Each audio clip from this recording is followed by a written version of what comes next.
श्री स्वामी समर्थ. तर मी कॉलेजवरून आली, आंबा खाल्ला आणि ना दुपारी ना आमचा क्रिश खूप ओरडत होता, तर मम्मी त्याला अशी जवळ घेऊन बसलेली झोपवत.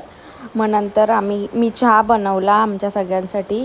मम्मीने कांद्याची पात कापली आणि तिने ते नंतर काहीतरी केलं. मग आमरस करायचं होतं, त्याच्यासाठी मी आंब्याला असं करत होती, म्हणजे आंब्यामधला सगळा रस काढत होती आणि ते मम्मीसोबत मी काहीतरी बोलत होती. हे बघा. आणि मग नंतर हे मिक्सरमध्ये वाटून घेतलं. मग आम्ही केला ठेचा आणि पालकची भाजी आणि ते मम्मीने कांद्याच्या पातला असंच गावठी शेतामध्ये करतात ना तसं केलं आहे.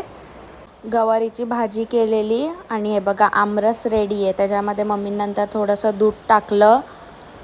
आमरस रेडी आहे. खूप छान झालेला. माझा मामा आलेला, तर हे बघा हे लोक जेवत होते. त्याच्यानंतर मम्मी जेवली आणि दादा, पप्पा आणि मामा आधी जेवले आणि मी तर खूप आधीच जेवलेली.